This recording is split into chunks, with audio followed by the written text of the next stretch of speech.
on today's episode of The Black Chair, revealing her greatest motivator in college and stood out as the lone summa cum laude of this mid-year graduation. Let's meet Zanne Alcasid. Hi mga ka-transition! Welcome for today's episode of The Black Chair with our special guest, the summa cum laude of class 2024 for this mid-year graduation, Zanne Alcasid. Thank you, sir. Thank Hi, you so Zanne. much for inviting. Hi, sir. Yeah, it's nice to meet you and it's nice to have you in the program. Thank you, then. Welcome to The Black Chair. Alright, Zanne, let's start the interview. Are you ready? Yes, ready. Okay. Yes, okay. So tell us something about yourself and then what were you when you were in high school or senior high school possibly. Tell us academically, what were you? Actually, I cannot tell you when I was still in elementary because I was bulay og jud, sir. Because dati bangod, sir, yung grades more on lean more on extracurricular activities. So dili kay ko naga-excel academically jud. But pag mag-graduate with honors naman din. But because of the extracurricular activities, but I realized na during high school, I think it's time for me to shine. It's time for me to focus on my studies. Yes. It's time for me to really seryoso na jud ako kapag eskwela. So that time I had the motivation and I have a lot of resources and support of my parents. So parang naging driven din yung passion ko to study. So yun siya, when I was still in high school, more in extracurricular activities pa rin din po. So is it related to speaking activities? Speaking, this is so embarrassing to say because I've never did this talent here sa UM. Pero actually, when I was still in high school, sir, dancer and then singer, then talaga ako during that time. I entered or joined a lot of competitions, dancing, singing, jazz chants, readers theater, debate competition, declamation competition, all that stuff actually. So parang more on extracurricular activities and less on academics. Yes. So nag-graduate ka as your class what? Like with highest honor, gapon ba or dili? Not with highest honor when I was still in high school, sir, but with honors. Yun siya, I believe it's top 8 yata, top 8. Yeah. Parang ganun na may mga ranking pa kasi na ganun during high school. So yeah, as far as I remember. So you ranked 8 Yes. when you were in your high school. Yes. Did you have your senior high school or wala na? I did. Okay. I am actually a humanities and social sciences student, so I'm a UM student, and I graduated as the top 2 of my class. And I also study in University of Mindanao Junga College. So it's still a branch of UM, so a great, I'm proud to be a product of UMGC. So would that be already a testament na basta if you are a graduate of UM from senior high school, it is actually expected that students are excellent. Of course. Not just an extracurricular, but even academics. Yes, indeed, Jud, Sir Ray. I cannot vouch for the other universities then, Yeah. pero I think there's a great gap between the teaching sa university. Di man pud ko mastorya sa sa lain, di man tamag nawa, pero lahi ra jud basta UM ga. Ayan, mo jud na ako mastorya. Lahi ra jud basta UM ga. And I think parang when I was here, I did my first year college, pero wala kay ko nakuratan sa culture sa UM, sir. Kaya of course, kay taga UM kagikan. So dili na kay siya shocking sa ako adjud na ang mga culture, even the mga core values and 4G. So na-remember jud ako, sir Ray, na perfect dayon ko kay kadtong na subject na mo na required na pakantahon mig UM hymn, pa-memorize na kami kay gikan mig GMGC. So memorize na mo, easy 100. Okay, so if you could recall one thing or what's one thing or what's one lesson you learned sa imong sa imong senior high school na ginadala nimo sa college that could serve as your motivation as well. I think nasabi ko na rin siya during my graduation speech because all my life, my mom has always been my role model. Grabe, role model na dyan ako si mama. And there's this one lesson, pivotal lesson talaga I've learned from her. And it's that to never create a space for a grudge to thrive in your heart, to retaliate with silent success, not to prove them wrong, but to let them know that you're worth it. Parang hindi naman kailangan talaga na you need to retaliate violently sa mga expectations sa mga tao. And then I've had a lot of I've been put on a pedestal almost all my life, expectations, not just from my parents, but my teachers, my friends. Parang even if pressured na kaayo Yeah. gani ko sir, kay parang, ay, ikaw, kaya na ani mo Zain, ay, ikaw naman na, pero ako ba kay, dili, uy, like, like, naagya po anxiety and everything, and amidst all that stuff, I think na kanang, I've also received a lot of backlash and like negative remarks, like parang low chances of winning kasi like you're never gonna do it. Parang ganun gani na mga remarks, sir. So Yeah. I did not retaliate with violence or like an aggressive approach. Instead, I retaliate silently through success, and just to prove them, not to prove them wrong, but to prove that I'm worth it. But Yeah. it's a reflection, I guess, for everyone who's watching the Black Chair. Like, telling us nga, parang hindi ka magtanim ng galit sa iba. Yeah. Just prove them wrong with how you do it silently. Mm-mm. Prove them with your success. Yeah. And most importantly, you have to know your worth as a person. Indeed, sir. Mo naman yung pinaka-importante jud, guys. You don't have to meet everyone's expectations. It's your life, manggod. Don't let others like drive your wheel. Ikaw dapat mag-drive sa iyong sariling wheel. Yeah. Murag. Murag na, ikaw ka ito I'm sorry, sir. So yun siya, parang growing up, parang ganun yung kasi yung personality ng mama ko, Sir Ray. So parang, high school graduate lang si mama. And then, even, di mo ko mag-mention, pero nadyo yung mga tao, like close, like even family naman siguro. Nadyo yung magkuhan na, gaba na mo. Like, mga anak na mga remarks akong mama ba. And I freaking hate it because nalaman lang nako siya, napatay na si mama. So, pero I did not create a grudge in my heart, actually, because I think that it's the past na. So, nasad ko kina-experience to sa akong mama, even if grabe jud kagahot akong mama. Of course, di ba gani siguro kagahot ang anak kung dili gahot ang parents, charis. It's sad jud. Pero never for once in my life jud, Sir Ray, nadunggan akong mama na ginabash tong mga naging ato sa iya. Never for once in my life nakadungog ko nagidautan niya ang mga tao na nandaot sa iya ha. Instead, siya gradually naging businesswoman siya, nag-create siya mga businesses, and napataguyod niya among pamilya. Even kami, napaskwela mi sa ako ang mama. And I think it's great na to silently retaliate with success. Yun lang yun siya. Yeah, murag, it actually has a connection with my second question, because I'm supposed to ask about your greatest motivation of why you have achieved the summa cum laude during graduation. So I guess everyone, with what you said earlier, your greatest motivator was actually your mom. Yeah. Pagkamatay sa akong mama, naabot ko sa phase akong life na halos ako mga ante na mag-ilis ako Yeah. Sir Ray, tapos magsulod gawas akong kwarto kay maghungit magkaon sa ko. Kay ako, wala na jud ko mabuhat, Sir Ray. Puro sige na lang ako hilak, tulala and everything. Tapos demotivated na kay ko sa tanang aspect sa ako ang kinabuhi. And parang kadto jud na time sa ako, were pinaka-darkest time sa akong kinabuhi. Ito even, understandable man din kasi it's my mom's death. So how do you manage to continue? I think the greatest factor for that is God, Sir Ray. And during that time, di pud ko kay naadjoy face akong life na. Ako, before my mom's death, I was an advocate of the quote na, everything happens for a reason. Mo jud nay for minsan akong ginaingon sa akong mga friends. And Like, then murag lisod siya dawaton. Yeah. Because of the everything happens for a reason. And Yeah, what yeah. happened to your mom was murag ironic ang quotation for you. So to sa conservo na, I was an advocate of the everything happens for a reason. Ako mga friends, ga problema ng mga friends na, friend, everything happens for a reason. For me, pero during my mom's death, Murag di siya applicable. murag nawala ang essence sa Yeah. akong pagiging advocate ato na quote jud. Like, we're poof, like gone in the wind, like parang siya. Tapos I constantly ask God, why, Father? Like, why this time when I needed my mom the most? Like, why this time when she's supposed to walk me down the aisle for my graduation and to witness me like doing my graduation speech? Kung like sa ako ang kato na time na na sure jud ko na nadyo ko achievement sa akong academic na life. Like, why this time, Father? Why this time na hapit ako mo graduate? Di kuha pa jud nimo si mama. Why this time na need jud kay nako akong mama kay naabot kay mga problems ato sa mga personal problems, Sir Ray ba? Tapos ngano man jud ana jud ko daghan kay kong question ato sa Ginoo jud Sir Ray.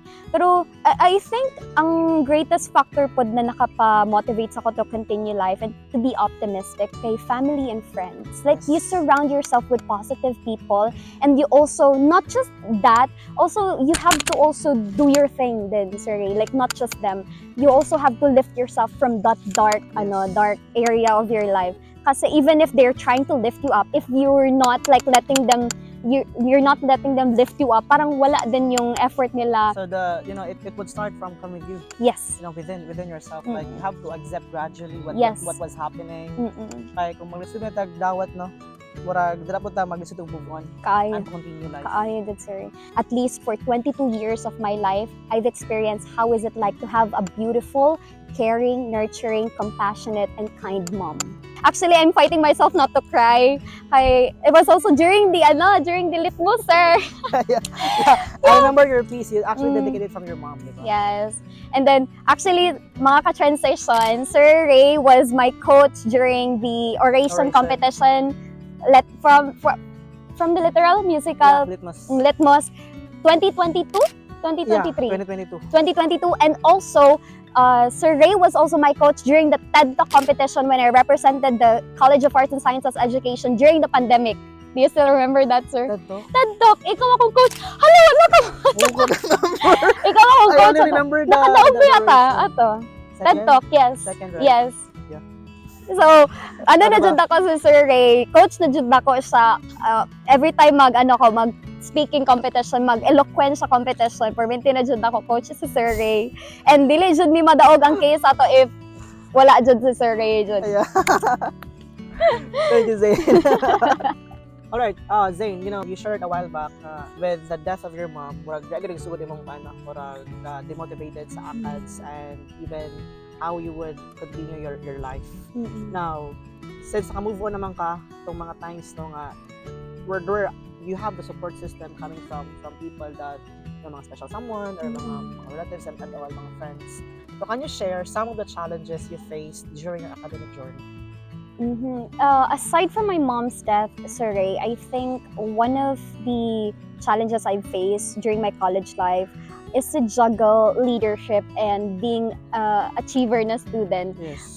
It's really hard kaya everyone, kanang mga nagsigig bash dira sa mga leader ninyo sa inyong respective colleges, dili jud sayon maging leader everyone.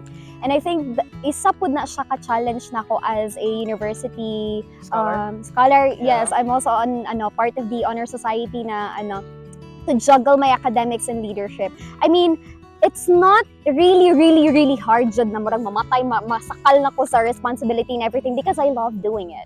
That's why it also boils down if you love doing something, I think the outcome of your or like the performance kay it will follow through like it's a domino effect. So it's a challenge for me because nga yung how to balance ba. But I think if you're really motivated and passionate enough of your if you sa mga gisudlan nimo na nga responsibilities, Sir Ray, I think you can make it naman din. And mind you that during my presidency last school year sa Umabea, the University of Mindanao AB English Association, i-promote na lang din ako ang among small community for Umabea AB English.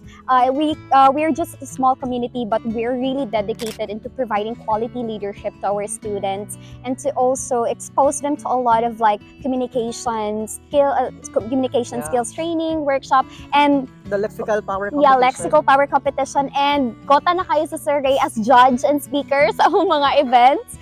So yun siya, very, very hectic siya because there's a lot of things to do dyan. Paperworks, proposals, narrative reports, mga after-event documents, yung mga liquidation reports and everything. Tapos, almost every week, parang mag-meeting. Yeah. Like, every week, meeting. Tapos, you have to remember that I'm a graduating student. So, when I was, a president last school year, so I was a graduating student, so parang OJT. Yes. Tapos parang nagsausagot yeah. How you juggle with all these tasks and the piece. Pag-uli na wagi kag OJT, Sir Von, mag-meeting na ka pre kay ingani na yung mga event na kailangan na mo buhaton kay mo makabutang sa mga AOP. But I love every second of it, even though it's really tiring because hindi I try not to regret my choices in life. Yung module lang ako ang Sir Ray, na kanang dili ko mag-regret kung saan man ako nasudlan because I love doing it. That's why siguro po importante na when you choose a college program, Yes. kay dapat jud love nimo siya to avoid delays in your graduation. Ang course mismo, no? Love Yes, mo siya. love jud nimo siya. Yeah, speaking of course, you graduated with a degree of Bachelor of Arts in in English. English language Yes. or English, okay. So I'm very curious of asking you this question. What's one biggest misconception sa mga taga-AB English? Ano ba? Ano ba? Mga maling akala sa mga AB English. Just one. That Mga bookish kayo? Mga bookworm? we are bookworm actually, Ay, Sir Ray. We are really Tinood yun bookworm. mga bookworm nila guys. Like magtapok So you me. can be mga walking dictionary, ana? Yeah, I mean siguro sa uban. O ba, And no? yeah, sa akong sister gina-treat jud niya as walking dictionary every time siguro Kung ako siguro no, ang mga tao biggest misconception sa mga AB English no kay mga weirdo. Tinood. So Mga weirdo na mo. yeah, so weirdo. Hello, ikaw ni Sir Ray. Wala jud eh. Tinood na mga Sir- weirdo ang mga kan. I Weird think kayo. siguro, Sir Ray, because we're bookworms, na kanang Yeah. namanggod ni sarili namong mundo. Mundo, yes. Whenever, like, pag mag-open namin book, wala namin sa earth. Parang ganon. And then, a lot of us are otakus, parang yung mga Yes. Japanese na mga ano. So, I think, hindi naman like weirdo, hindi naman negatively yung siguro, parang ano, we're just different, but a beautiful, alay, grabe yung feminism dyan, Sir. Grabe nga ano, di ba? Defend Baka- ako sa ako ang ano, ay. Sige daw. Pero siguro, not weirdo, but not negatively. Parang ganun siguro. It's just that we have our different worlds because we see the world differently compared to From other others. people. Parang ganun siguro, sir. So that's the biggest Malawak misconception. ang aming imahinasyon. Alright, Zane. In what ways do you plan to utilize your academic achievements in your future career or endeavors?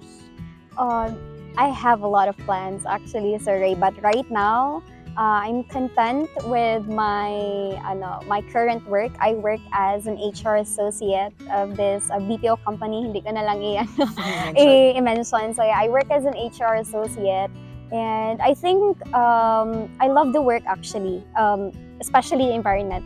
My supervisors and my boss are just so caring then, and they really taught me how to grow outside of the academic na world. Yes. Parang nakasabi talaga ako na this is reality dito. This is like life as like adulting. Parang ganun because I've never had a previous employment na mga good servon opportunity. So parang nakuratan ko na akong first job jud kay HR associate, but I love every moment of it. But with regard to the using my degree as a profession, Do you have plans about Yeah. Yes, of like course. teaching, Yes. sharing your knowledge with other students? Now that you mention it, Sir Ray, my work right now is actually made me realize parang enlightenment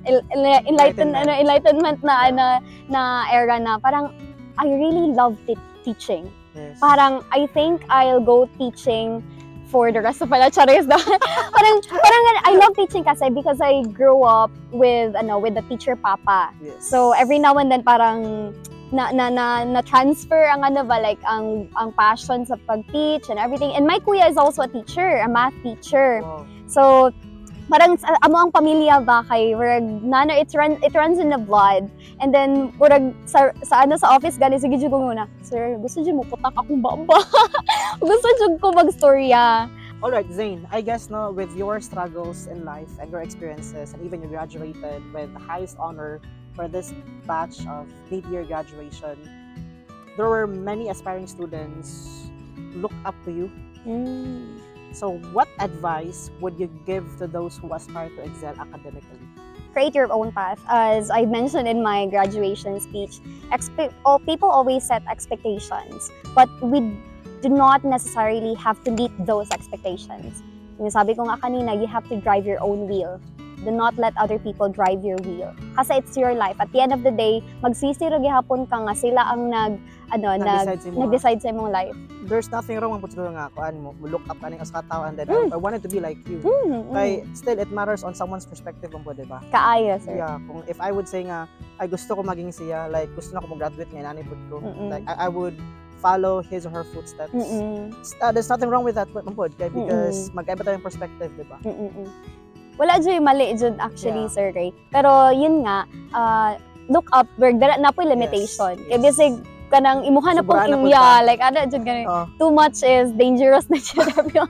Unang, the reality is that we cannot always meet someone's expectations. But we also have to, as what you mentioned, create our own path and decide for our own.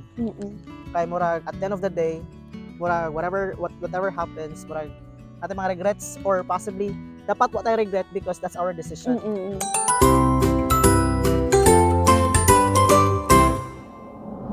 Alright, Zane, let's do the quick talk. Are you ready? Yes. Favorite subject in college? English, Secret to effective study habits? time management. Best advice you've received about academics? Ayaw patuok and kape. Most rewarding aspect of your academic journey? This one, these medals. Biggest sacrifice you made for your studies? Losing time with my family. One word to describe your academic journey? Fulfilling.